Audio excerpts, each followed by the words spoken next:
చెప్పండి మీరు చూస్తే ఒక 50 రోజులు ఎలక్షన్స్ రాబోతున్నాయి ఎలా ఉండబోతుంది జగన్మోహన్ రెడ్డి గారు మళ్ళీ గెలవబోతారా జగన్మోహన్ రెడ్డి గారు అత్యధిక మెజార్టీతోటి సీట్లతోటి మళ్ళీ సీఎం కాబోతున్నారు.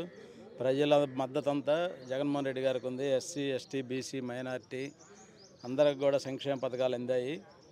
మళ్ళీ జగన్మోహన్ రెడ్డి గారే సీఎం అవుతారు. ఎలా ఉన్నాయి గతంలో జన్మభూమి కమిటీలు పెట్టాడు చంద్రబాబు నాయుడు జగన్మోహన్ రెడ్డి వచ్చిన వాలంటీర్ వ్యవస్థ తీసుకొచ్చారు అది బాగుందా ఇది బాగుందా ఇప్పుడు జగన్మోహన్ రెడ్డి గారు తీసుకొచ్చిన వాలంటరీ వ్యవస్థ నెంబర్ 1గా పనిచేస్తున్నారు. గ్రామాల్లో సచివాలయాలు కానీ ఎక్కడికి ఎంఆర్ఓ ఆఫీస్కి అక్కడికి ఇక్కడికి వెళ్ళే అవసరం లేదు. రైతులు ఇబ్బంది పడకుండా ఉన్న గ్రామంలో ఉన్నవాళ్ళు ఇవాళ సర్టిఫికేట్ తీసుకోవాలన్నా లంచాలు ఇవ్వడానికి కానీ అట్లాంటివి ఏమీ లేవు. హ్యాపీగా ఫీల్ అవుతున్నారు రైతులు కానీ విద్యార్థులు కానీ అందరూ కూడా బాగున్నారు. జగన్మోహన్ రెడ్డి రావాలనే కోరుకుంటున్నారు.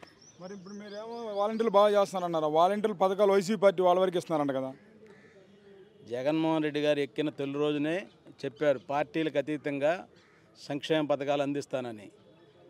వీళ్ళు కావాలని ప్రతిపక్షాలు విమర్శించడం తప్పితే పసలేనివారు అది. మరి ఇప్పుడు అటు చూస్తే అందరూ ఒక ఎన్డీఏ కూటమి ఏర్పడింది అందరూ కలిసి వస్తున్నారు జగన్ సింగిల్గా వెళ్తున్నారు ఎలా ఉండబోతుంది మొత్తం కలిసి వచ్చినా ఇబ్బంది లేదు. జగన్మోహన్ రెడ్డి గారు సింగిల్గానే వెళ్తారు. సింగిల్గానే వస్తారు. అత్యధిక స్థానాల్లో విజయం సాధించి ప్రభుత్వాన్ని ఏర్పాటు చేస్తారు. మరి జగన్ సొంత నియోజకవర్గం పులివెందులోని ఈసారి ఓడిస్తా అంటున్నాడు జగన్ చంద్రబాబు నాయుడు. పులివెందులో ఓడించాలని చాలామంది కలలుగా అంటున్నారు. వాళ్ళు ఓడిపోకుండా చూసుకోమను. మరి షర్మిల పోటీ చేస్తానంటుంది కదా షర్మిల పోటీ చేయడానికి ఎక్కడ వేయాలో ఆమెకి అర్థం కాక అధిష్టానం ఆదేశిస్తే వేస్తానని ప్రకటనలు ఇస్తుంది. చివరికి ఎక్కడా పోటీ చేయదు.